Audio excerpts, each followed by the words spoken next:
Screen दिख रहा है?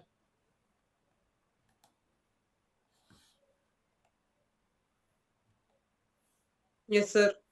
हाँ। देखिए, जो टॉपिक है वो है कैपेसिटर एंड कैपेसिटेंस। फाइन। नाम सुना है कैपेसिटर का? यस हाँ, मार्केट में सर। जब आप जाते हैं और जैसे फैन वगैरह आप देखेंगे, तो उसके लिए आप एक इस तरह का इलेक्ट्रॉनिक कंपोनेंट लेके आते हैं जिसपे कुछ इस तरह से लिखा हुआ होता है। ठीक है? इसको कहते हैं कैपेसिटर। क्या बोलते हैं? कैपेसिटी। कैपेसिटर बोलते हैं। अब कैपेसिटर जो है, इसके इनसाइड क्या होता है वो बता रहा हूं मैं। इसको अगर मैं ओपन कर रहा हूं, inside there are two plates like things. दो कंडक्टिंग प्लेट्स होते हैं। ठीक है?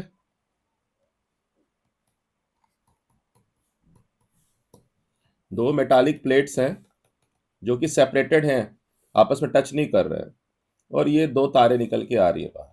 फाइन।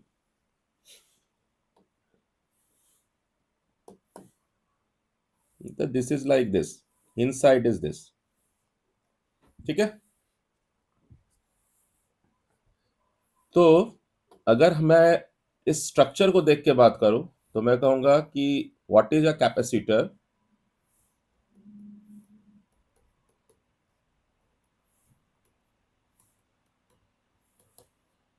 सो हम डिफाइन करेंगे कि कैपेसिटर जो है, a combination of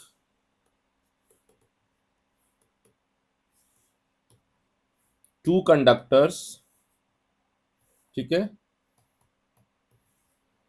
placed close to each other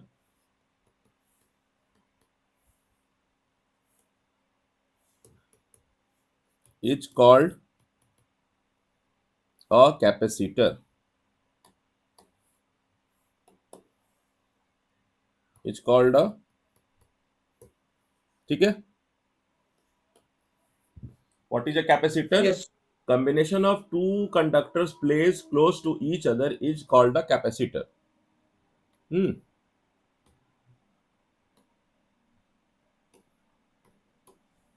Fine. So ये हो गया definition by the seeing the structure. करता क्या है कैपेसिटर का यूज जो है, इसे हटाओ यार। Capacitor is use to store charge. Charge की बात की थी ना हमने।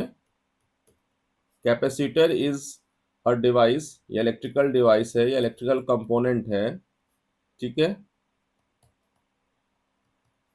That is use to store charge. Charge को किससे डिनोट करते थे हम लोग? क्यू से। ठीक है? क्यू। कैसे स्टोर करते हैं कि कंडक्ट, ये जो कैपेसिटर है, इसके जो प्लेट्स हैं, अब मैं दो तरह से दिखा सकता हूं। जैसे ये तो हो गया आउटर स्ट्रक्चर, सिलिंड्रिकल स्ट्रक्चर है। इनसाइड हमने क्या दिखाया? Inside there is a conducting, two conducting plates है ऑफ इक्वल एरिया। ठीक है? सो इससे बाहर निकाल के मैं अभी सिर्फ प्लेट्स दिखाऊं अगर, तो भी कोई दिक्कत नहीं है, क्योंकि अभी हमें इंटरनल स्ट्रक्चर पढ़ना है। और इसको मैं अगर सामने से देख रहा हूँ फ्रंट व्यू, तो we can see just like this. ऐसे देख सकते हैं ना, एक पेज को आप टर्न कर दें सामने से, तो आपको सिर्फ लाइन दिखाई देगा देगा। So this become symbol of capacitor. ठीक है? सिंबल ऑफ कैपेसिटर क्या हो गया?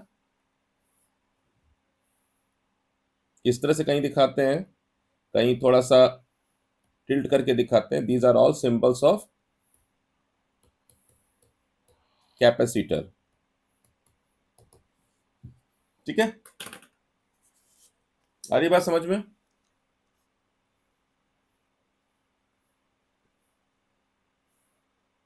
सिंबल्स ऑफ,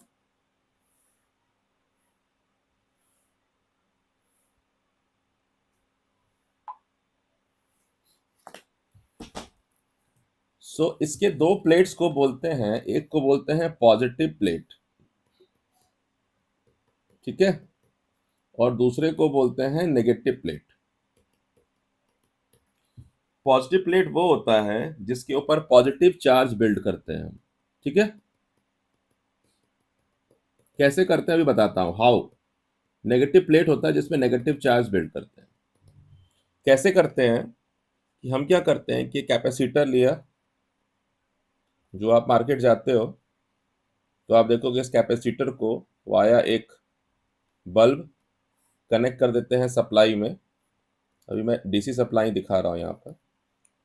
तो जो सेल का जो पॉजिटिव एंड है वो पॉजिटिव प्लेट बनाता है, जो नेगेटिव एंड है वो नेगेटिव प्लेट बनाता है, ठीक है। जैसे ही ये सेल कनेक्ट होता है, इलेक्ट्रॉन स्टार्ट कर देता है flowing from this direction to here. तो इलेक्ट्रॉन यहां से आकर यहां डिपॉजिट होना शुरू हो जाता है, इलेक्ट्रॉन स्टार्टिंग डिपॉजिट। तो ये जो प्लेट होता है इसमें से इलेक्ट्रॉन की कमी हो जाती है, तो यहाँ पॉजिटिव चार्ज बिल्ड हो जाता है और यहाँ नेगेटिव चार्ज बिल्ड हो जाता है, ठीक है। जितना वोल्टेज का बैटरी लगाते हैं, चार्जिंग होते होते होते होते जब बहुत सारा चार्ज इकट्ठा हो जाता है, जिसको मैं सिंबॉलिकली ऐसे दिखा रहा हूं, इसको एक रेजिस्टेंस मान लेते हैं और कुछ भी नहीं है ये। तो देखते हैं कि बहुत समय के बाद इस पे बहुत सारा पॉजिटिव चार्ज इकट्ठा हो गया, क्योंकि इलेक्ट्रॉन निकल करके यहां आ गया। और ये काम तब तक चलते रहता है जब तक कि इसके जो वोल्टेज डिफरेंस है बराबर ना हो जाए। जो इस कैपेसिटर के बीच में जो वोल्टेज डिफरेंस पैदा होगा due to this positive negative charge, वो इक्वल टू हो जाएगा इस बैटरी के ईएमएफ के। तो क्या होगा, चार्जिंग स्टॉप हो जाएगा, यानी करंट का फ्लो जीरो हो जाएगा। कहेंगे कैपेसिटर जो हो गया वो हो गया फुल्ली चार्ज, ठीक है। सो ये जो चार्ज का अमाउंट है, मान लेते हैं अगर क्यू अमाउंट ऑफ चार्ज यहाँ स्टोर हुआ है प्लस क्यू, तो यहाँ चार्ज स्टोर हो जाएगा माइनस क्यू। और जो वोल्टेज बिल्ड हुआ कैपेसिटर पे, अगर वो V है जो फिलहाल यहाँ E के बराबर है, सो हम डिफाइन करते हैं एक टर्म कैपेसिटेंस, ठीक है।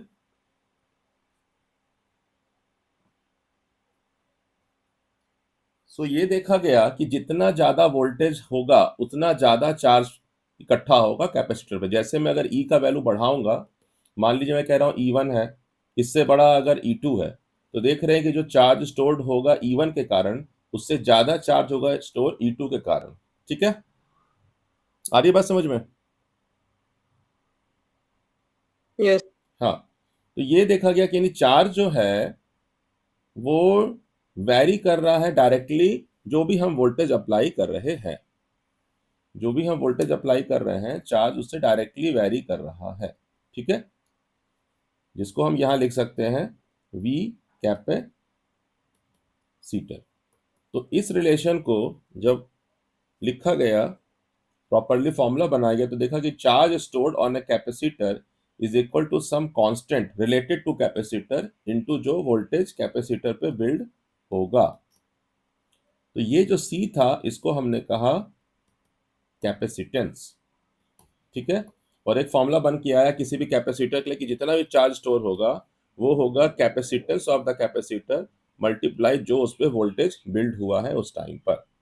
जैसे ये कहना चाह रहा हूं कि मान लेते हैं कि कोई कैपेसिटर है जिसका कैपेसिटेंस C है, और मैंने उसको अभी चार्जिंग करना शुरू किया, अभी करंट फ्लो कर रहा है, मान लेते हैं ये 10 वोल्ट है, और अभी ये कंप्लीटली चार्ज नहीं हुआ है, अभी इस पे चार्जिंग चल रही है। तो हो सकता है कि इस पे जो वोल्टेज डेवलप हुआ हो कैपेसिटर पर वो 5 वोल्ट हुआ, ठीक है। तो ये कह रहा है कि उस समय का जो चार्ज स्टोर हुआ होगा Q1 मान लेता हूँ, इक्वल टू होगा C इंटू जो 5 वोल्ट है।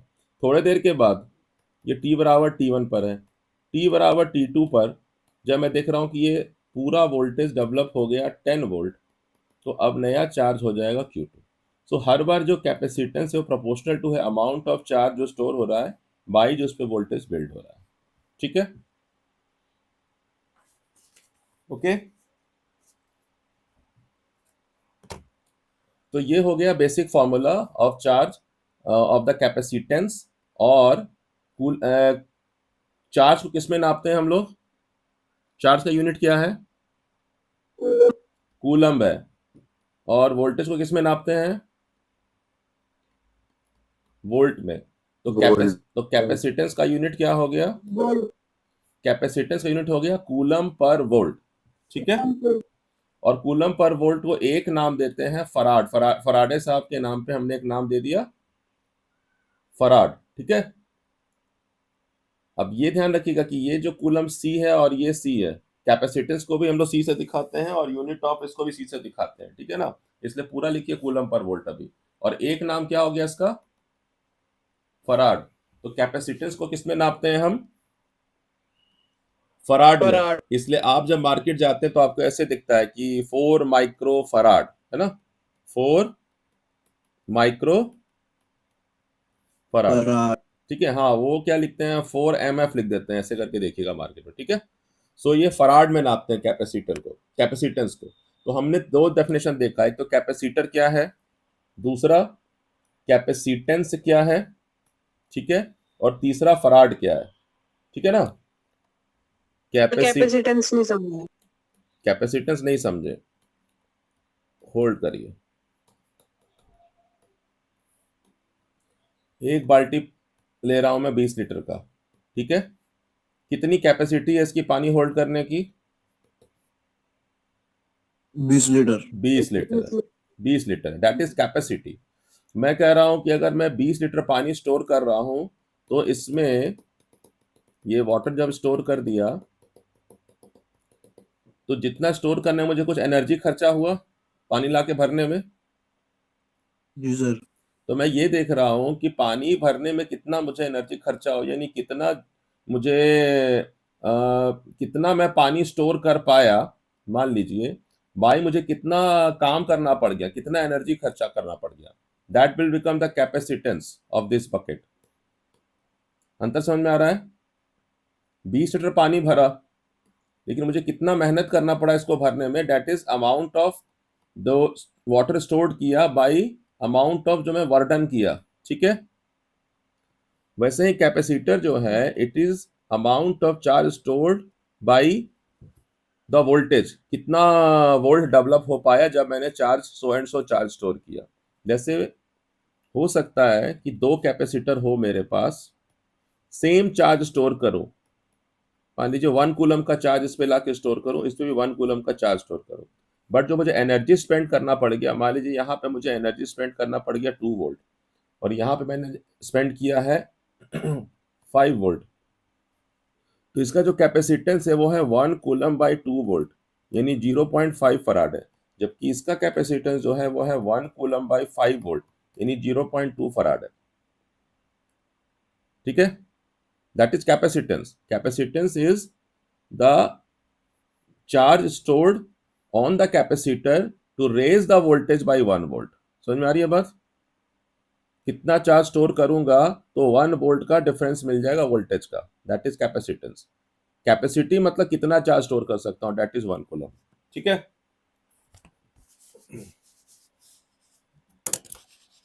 यस।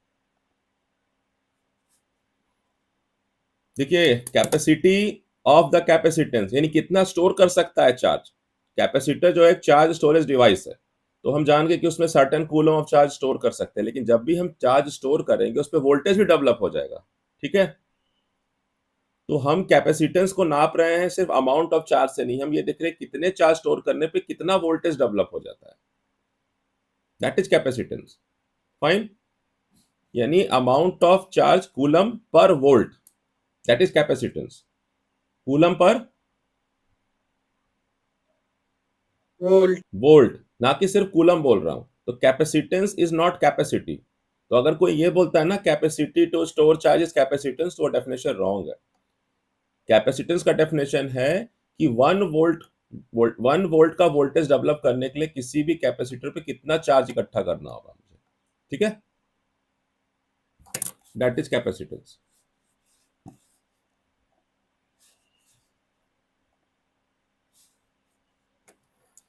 सो कुल मिला के 3 बात, वही कह रहा हूं, 3 बात नोट कर लो आप। आपसे जो पूछेगा कोई भी, अभी एकदम शुरुआती बात है, बहुत सारा फिजिक्स है इसमें, पूरा एक चैप्टर कैपेसिटर पढ़ाया जा सकता है, बट हमें भी पैरा पे चलना है। तो कैपेसिटर एक चीज हो गया, it is a device to store charge. Now capacitor को किस में नापते हैं हम, उसकी क्वालिटी को कैपेसिटेंस में, एंड यूनिट ऑफ कैपेसिटेंस क्या है, ये 3 बात आपको मालूम होनी चाहिए, ठीक है। तो कैपेसिटर क्या हो गया? It is a device to store charge store charge. And it is made up of 2 conductors closely placed together, है ना। कैपेसिटेंस क्या है? Capacitance is the measurement of the property of capacitor and क्या बताता है? ये बताता है कितने कूलम चार्ज इकट्ठे हो पाएंगे जब 1 वोल्ट का वोल्टेज डेवलप होगा उसके ऊपर, potential difference. So amount of charge stored for 1 volt of जो है वो ईएमएफ डेवलप हो, जो वोल्टेज डेवलप हो, ठीक है। जैसे कि मैं ये कह, और यूनिट क्या हो गया? फराड, इसी को बोल रहे हैं कूलम। जैसे कि क्वेश्चन देखिए कि एक कैपेसिटर है, देयर इज अ कैपेसिटर जिसको मिल जाता है एक चार्ज इसमें इकट्ठा किया 60 माइक्रो कूलम, ठीक है। When it is connected to a battery, अपने आप नहीं हो रहा है, एक ईएमएफ सोर्स से हम इस पे चार्ज इकट्ठा कर रहे हैं। When it is connected to a battery of EMF 12 volt, ठीक है। तो पूछ रहा है बताइए इसका कैपेसिटेंस कितना है, ठीक है। ये कह रहा है कि अगर एक कैपेसिटर को आइडियली जब मैं एक सेल से कनेक्ट कर रहा हूं, ईएमएफ जिसका 12 वोल्ट है, तो इस पे चार्ज इकट्ठा हो गया Q equal to 60 micro coulomb. तो बताइए इसका कैपेसिटेंस कितना है? तो हम बोलेंगे कैपेसिटेंस जो है वो है amount of charge stored by amount of voltage developed, ठीक है। तो कितना चार्ज स्टोर हो गया? 60 माइक्रो कूलम। कितना वोल्टेज डेवलप हुआ? 12 वोल्ट, ठीक है। तो कितना हो गया ये? 5 फराड। 5 micro farad. ध्यान रखिएगा माइक्रो का, this is micro coulomb per volt, so हो गया 5 माइक्रो फराड, ठीक है। तो इसी में कोई बोल सकता है ना कि अच्छा अगर इस सेल को इस कैपेसिटर को मैं डिस्चार्ज कर दूं और वापस किसी अगर 24 ईएमएफ के सेल से लगा दूं 24 वोल्ट के, तो अब बताइए कितना चार्ज स्टोर होगा? बता सकेंगे?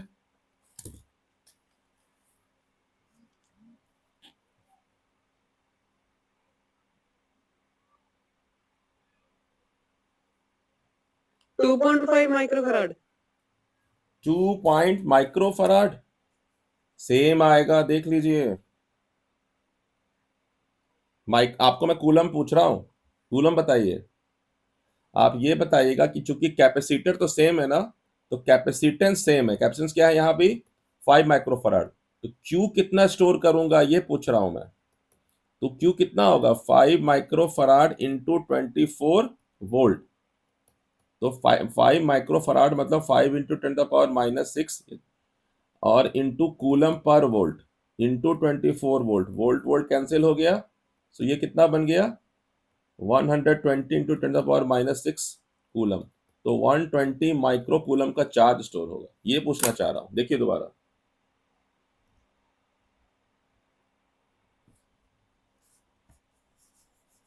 समझ में आ रही है बात?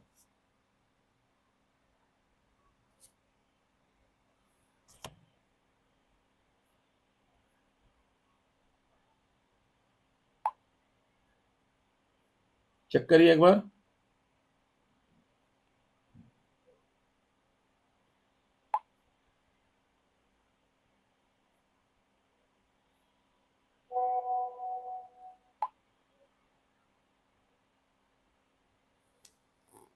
नहीं आया समझ में? दोबारा बताऊंगा। एनीबडी? नहीं है सर। नहीं आया समझ में? गुड। नहीं आया हाँ, दोबारा। एक ही बार में आ गए तो फिर इलेक्ट्रोस्टैटिक इतना सिंपल थोड़ी ही है। सिंपल हो जाएगा जब एक बार और समझिएगा। एक सवाल ये कह रहा है कि देखिए एक कैपेसिटर हमारे पास है, हम मार्केट से गए, हमने कैपेसिटर खरीदा। दुकानदार ने बोला देखो मुझे इसका कैपेसिटेंस नहीं मालूम है, ठीक है, ओके। अब आपने देखा कि ठीक है नहीं मालूम है, कोई बात नहीं, ऐसा करते हैं इस कैपेसिटर को हम एक 12 वोल्ट के सेल से कनेक्ट करते हैं। कर दिया, ठीक है। हमें पता है कि इसके ऊपर चार्ज स्टोर हो जाएगा। आप अपनी लैब में आए, आपने टीचर से पूछा सर ये बताइए चार्ज कितना स्टोर है, मेजर कर सकते हैं? टीचर ने बोला हाँ स्टोर कितना है मेजर करके बता रहे हैं। उन्होंने कहा देखो 60 माइक्रो कूलम का चार्ज स्टोर हुआ है फाइनली जब 12 वोल्ट की बैटरी से आपने कनेक्ट किया, यानी चार्ज होते रहा। ये कहानी तब की है जब आप करंट फ्लो 0 हो जाएगा। ठीक है, समझ में आ गई बात यहां तक? Yes sir. हाँ, तो अब आप बोलोगे अच्छा ठीक है, मेरे पास इंफॉर्मेशन है कि 60 माइक्रोकूलम का अधिकतम चार्ज स्टोर हो सकता है जब मैं 12 वोल्ट की बैटरी से कनेक्ट करूं। तो कैपेसिटेंस क्या बताता है कि it is amount of charge store bye amount of voltage develop. तो चार्ज कितना स्टोर हुआ? 60 माइक्रोकूलम। वोल्टेज कितना मैक्सिमम था? 12 वोल्ट। तो यहां से आपने निकाल दिया कि 5 माइक्रोफराड का ये कैपेसिटर है। ये पहली बात हो गई। अब दूसरी बात कह रहा है, अच्छा चलो इसी कैपेसिटर को अगर हम जो मार्केट से लाए थे, अगर इसको हम 12 वोल्ट की बैटरी 24 वोल्ट की बैटरी से कनेक्ट कर देते, तो अब बताइए कि इस पे कितना चार्ज स्टोर होता फाइनली। समझ में आ रहा है सवाल? यानी क्यू डैश कह देता हूं, अगर आपको क्यू लग रहा है तो क्यू डैश। तो कहेगा भाई ठीक है, कैपेसिटेंस तो सेम है ना। तो वो कहेगा देखो, Q1 चार्ज स्टोर होगा अगर मैं V1 वोल्टेज डेवलप करता हूं, Q2 चार्ज स्टोर होगा अगर मैं V2 स्टोर डेवलप करता हूं, ऐसे करके बढ़ते जाओ। तो Q1 अगर मेरा 60 माइक्रोकूलम था जब V1 12 वोल्ट था, हो गया 60 माइक्रोकूलम का चार्ज होगा जब 12 वोल्ट है। अब मैं जानना चाह रहा हूं कितना चार्ज स्टोर होगा जब 24 वोल्ट है। अब निकाल सकते हो, 2.5 माइक ये ले लो और ये ले लो, जो लेना ले लो, ये दोनों को ले लो। कैपेसिटेंस इज अ कांस्टेंट, कितना आएगा?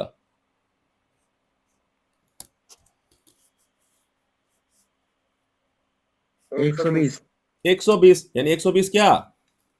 Micro microfarad. माइक्रोफराड नहीं बेटा, 120 माइक्रोकूलम। चार्ज कितना स्टोर हो रहा है मैं पूछ रहा हूं, माइक्रोकूलम। देखो मैंने क्या किया, मैंने ये और ये यूज किया, आप ये यूज कर लो। Q2 by V2 is equal to Q1 by V1 होगा, ये तो मानते हो ना, दोनों C के बराबर है। तो मैं कह रहा हूं Q2 कितना है, अगर वोल्टेज 24 वोल्ट है तो Q1 कितना था? 60 माइक्रोकूलम। कब? जब 12 वोल्ट था। तो Q2 कितना होगा? 60 microcoulomb by 12 volt into 24 volt. 24 volt 24 volt cut गया, 2 आया। तो 120 माइक्रो कूलम। आई बात थोड़ी समझ में? यस सर आ गया। ठीक ठीक, दोबारा जब देखोगे समझ में आएगा। ऐसा कुछ बहुत बड़ा टॉपिक नहीं है, वैसे बोल रहा हूँ खाली। कोई सब्जेक्ट बहुत भारी नहीं है, थोड़ा सा नया होगा हमेशा वो परेशान करता है क्योंकि बस नया है। ठीक है, तो अब क्या है कि देखिए, ये जो मैंने आपको कैपेसिटर दिखाया ना, ये जो मैंने आपको कैपेसिटर दिखाया पहली बार जो दिखाया था, इसमें ये जो है ये तो मेटालिक प्लेट्स हैं और तो कुछ नहीं है, दो मेटालिक पत्तियां हैं, है ना। तो इनको हम लोग क्या बोलते हैं, और दोनों कैसे अरेंज्ड एक दूसरे से? पैरेलली अरेंज्ड है, दिख रहा है ना, पैरेलल लाइंस लग रहा है देखने में, ये शक्ल लग रहा है। Yes sir. तो इनको बोलते हैं parallel plate capacitor, parallel plate capacitor. ठीक है, तो कैपेसिटेंस दो तरह से निकाल सकते हैं। एक तो निकाल सकते हैं कि भाई कितना चार्ज स्टोर हुआ अगर कितना वोल्टेज उस पर डेवलप हुआ। ठीक है, दूसरा निकाल सकते हैं हम by using geometry of the capacitor. जैसे हमें पता है भाई, एक प्लेट अगर किसी ने बनाया है तो उसका एक विड्थ होगा, उसका एक लेंथ होगा, उसका एक एरिया होगा। ठीक है, उसके जब हम दो प्लेट को अगल बगल रख रहे हैं तो दोनों के बीच में एक डिस्टेंस होगा। ठीक है, और एक और चीज होती है कि इसके बीच में क्या फिल किए हुए हैं हम। ठीक है, डाइलेक्ट्रिक या डाइलेक्ट्रिक, किसने पढ़ा है डाइलेक्ट्रिक? सर। जी, अच्छी बात है। ईएम में पढ़ा था। हाँ बहुत अच्छी बात है, ये मैं पढ़ा है तो फिर काम आसान हो गया। इसको कहते हैं जो भी मीडियम हो। देखिए मीडियम एयर भी हो सकता है, मीडियम कोई डाइलेक्ट्रिक भी हो सकता है। तो अगर मैं कह रहा हूं कि बीच में एयर है, तब कैपेसिटेंस को दिखाते हैं, एक टर्म है epsilon naught, A of the area capacitor, D is the distance. जहां एप्सिलॉन नॉट जो कहते हैं परमिटिविटी ऑफ स्पेस है, एयर और स्पेस का बराबर रहता है। परमिटिविटी मतलब कि जब इस पे चार्ज डेवलप हो जाता है तो ये चार्ज आपस में एक इलेक्ट्रिक फील्ड बनाता है, वो कितना अच्छे से पार कर सकता है। जैसे मैं आपको समझाता हूं, मान लीजिए कि एक शीशा का ग्लास है, ठीक है, उससे आप बगल में टॉर्च लगा करके लाइट फेंकिए, पार हो जाएगा लाइट, ठीक है। Yes sir. मीटिंग एंड होगा, दूसरा लिंक जनरेट करूंगा मैं। अगर मैं इसी शीशे के ग्लास में ऑयल भर दूं, अब कैसे पार होगा ये लाइट, कैसा आएगा उस तरफ, अच्छे से आएगा, कम कम आएगा। कम कम आएगा। सो इसका मतलब है कि ये ज्यादा परमिट नहीं किया ना लाइट को पार करने के लिए। यहाँ जो परमिशन है कि हाँ जाओ जाओ सारे पार्टिकल जाओ, यहाँ परमिटिविटी क्या हो जाएगी, कम हो जाएगी, ठीक है, हो जाएगी ना। यस तो उसी तरह से जो चार्ज है उसके बीच में जो फील्ड होता है, वो अगर एयर में पास कर रहा है तो फिर भी आसानी से उस पार चला जाएगा। अगर बीच में डाइलेक्ट्रिक है तो परमिटिविटी उसकी कम हो जाएगी। तो एप्सिलॉन नॉट जो है परमिटिविटी ऑफ स्पेस है। तो सी कैसे डिफाइन कर रहे हैं, epsilon naught A by D. इसको क्या पढ़ते हैं, एप्सिलॉन पढ़ते हैं, ग्रीक वर्ड है, और ये टर्म लेकर हम लोग पढ़ते हैं नॉट, ठीक है, एप्सिलॉन नॉट पढ़ते हैं। तो ये बन गया capacitance of a parallel plate capacitor. और अगर कोई डाइलेक्ट्रिक है तो डाइलेक्ट्रिक का हम लिखते हैं स्ट्रेंथ के से, तो अगर कोई डाइलेक्ट्रिक है तो कैपेसिटेंस जो होता है वो हो जाएगा एप्सिलॉन नॉट के ए बाई डी। ये दो फॉर्मूला भी नोट कर लो आप लोग। They are two formula for parallel plate capacitor, एक है जो फ्री स्पेस के कारण, एक है जो डाइलेक्ट्रिक के कारण, ठीक है, ठीक है। यस हाँ ठीक, ठीक है, तो अच्छी बात है। तो अगर मैं आपको कहूं कि भाई एक पैरेलल प्लेट कैपेसिटर आपको मैंने दे दिया है, मान लीजिए, कि पैरेलल प्लेट कैपेसिटर ना दोनों बराबर बनाइएगा। अगर मैं एक कम एक ज्यादा बना दूंगा तो फिर बैटरी हो जाएगा, ईएमएफ सोर्स हो जाएगा, ठीक है, ये ध्यान रखना है। तो अगर मैं कह रहा हूं कि एक पैरेलल प्लेट कैपेसिटर है जिसका जो एरिया है प्लेट्स का, ये जो प्लेट्स इसके थे उसका जो एरिया है वो है 20 सेंटीमीटर इंटू 10 सेंटीमीटर, ठीक है। और जो मैंने इन लोग को सेपरेट करके जो रखा है, ये जो डिस्टेंस है डी, वो है 1.0 मिलीमीटर। तो आप मुझे बताइए कि कैपेसिटेंस कितना होगा जब मैं इस कैपेसिटर को बनाऊंगा। अभी विदाउट चार्ज ये पूछ रहा हूं, तो कैपेसिटेंस हो जाएगा epsilon naught A by D, ठीक है, fine.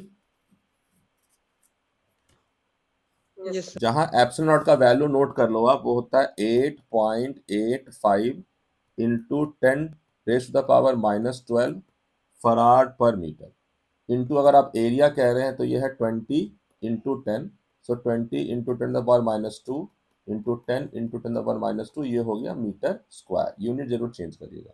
And D is millimetre, 1 into 10 to the power -3 metre.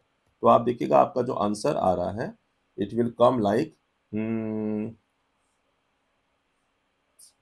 175 के अप्रॉक्स आएगा, पीको फराड। कितना आएगा पीको। तो हम लोग ऐसे भी करके कैपेसिटेंस निकाल सकते हैं। यानी हम लोग डिजाइन जब करेंगे ना, हमें पता रहेगा एग्जैक्टली कि कैपेसिटेंस कितना है। क्योंकि अब हम बता सकते हैं, ठीक है भाई, अगर इसको मैंने 12 वोल्ट की बैटरी से कनेक्ट किया तो बताओ कितना चार्ज इकट्ठा होगा। तो तुम कहोगे Q इक्वल टू होता है CV। CV जो होगा वो होगा 175 पिको फराड है, इंटू वोल्टेज जो है वो 12 वोल्ट है। कैलकुलेट कर दीजिएगा, 175 इंटू 10 पावर -12 इंटू 12, निकाल लेंगे ना, ठीक है, ऐसे करके, ठीक है। सर ये 175 इंटू 10 के पावर माइनस कैलकुलेट करिएगा, use calculator, use calculator.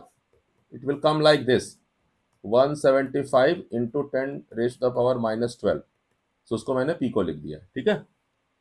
By calculation, use calculator, हाथ से नहीं करना है, यूज कैलकुलेटर, ठीक है, ऐसे करते। सो अब इंपॉर्टेंट टर्म है कॉम्बिनेशन ऑफ कैपेसिटर। आपने अभी एक्सपेरिमेंट किया हुआ है। कैपेसिटर को हम दो तरह से जोड़ सकते हैं, या तो हम एंड टू एंड जोड़ें, दो कैपेसिटर को एंड टू एंड जोड़ें, ये उसको कहेंगे सीरीज कॉम्बिनेशन।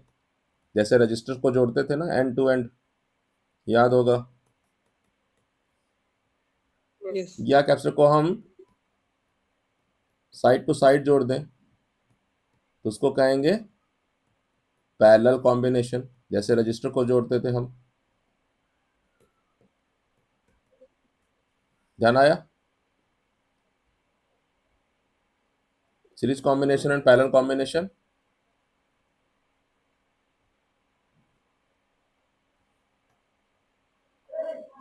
ठीक है।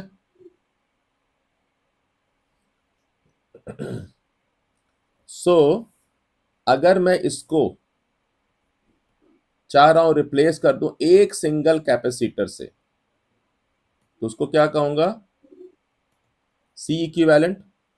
या इसको रिप्लेस कर दूं एक सिंगल कैपेसिटर से, उसको क्या कहूंगा, इक्विवेलेंट पैरेलल कैपेसिटर। ठीक है, हो सकता है ना मैं दो के बदले एक ही से काम चलाऊं।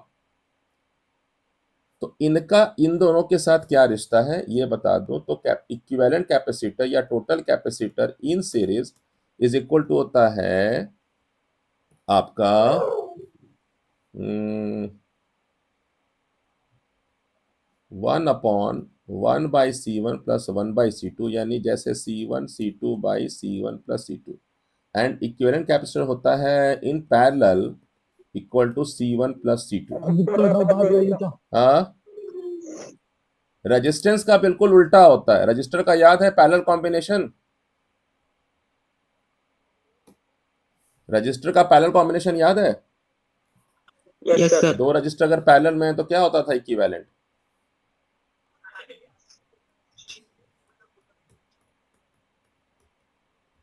आर पैरेलल क्या होता था, R1 R2 by R1 + R2।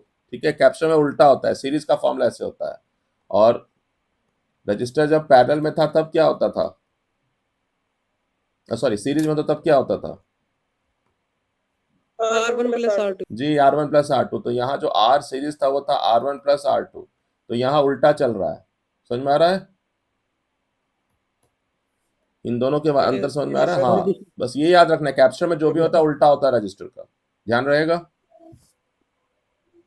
तो मतलब सीरीज में सर करंट भी डिफरेंट होगा इसके अंदर। हाँ, नहीं नहीं, सीरीज का डेफिनेशन सेम आएगा। सीरीज में करंट तो सेम ही फ्लो करेगा जब करेगा, पैरेलल में डेफिनेटली करंट डिवाइड करेगा। यहाँ करंट की भी बात नहीं कर रहे हैं, लेकिन हम यहाँ कह रहे हैं कि चार्ज, अगर मैं इसको किसी सेल से कनेक्ट कर दूं कॉम्बिनेशन को, तो जितना चार्ज इस पे डेवलप करेगा उतना ही चार्ज इस पे भी डेवलप करेगा। ठीक है, सीरीज कॉम्बिनेशन में चार्ज की बात करेंगे, ओके सर। है ना। लेकिन पैरेलल में इस पे चार्ज Q1 डेवलप हो सकता है, इस पे चार्ज Q2 डेवलप हो सकता है। ठीक है, जैसे वहां करंट I1 और I2, तो यहाँ करंट नहीं, यहाँ चार्ज डिवीजन हो रहा है। ठीक है, डेफिनेटली वो टाइम के साथ चलेगा तो, लेकिन चार्ज स्टोरेज अलग होगा पैरेलल में, सीरीज में चार्ज सेम होगा क्योंकि सेम करंट फ्लो कर रहा है। Because Q = I × T, so same charge develop होगा। यहाँ क्या है, I1 होगा और I2 होगा, जब ये चार्ज हो रहा था इसलिए Q1 और Q2 दो चार्ज होगा। ठीक है, समझ में आ रही है बात। बहुत सुंदर थ्योरी है, लेकिन अभी उतना डिटेल जाऊंगा उसकी जरूरत नहीं है आपके लिए। तो आपको मेन ये समझना है, जनरलाइज बात कर देता हूं मैं। जनरलाइज बात ये कर देता हूं कि अगर बहुत सारा कैपेसिटर है, अगर सीरीज में C1 है, C2 है, C3 है, C4 है, सारा जोड़ जोड़ के बहुत सारा कैपेसिटर है, C1 C2 C3 C4 Cn। तो जो आपका पैरेलल कॉम्बिनेशन होगा इक्विवेलेंट, वो होगा 1/C1 + 1/C2 + 1/C3 ... 1/Cn। वही अगर बहुत सारा कैपेसिटर्स पैरेलल में आपस में है, मान लेते हैं C1 C2 Cn, तो जो सीरीज कॉम्बिनेशन होगा वो होगा C1 plus C2 plus C3 plus dot dot dot Cn। ठीक है, अभी नया लिंक भेज रहा हूं, फिर मिलते हैं इसमें।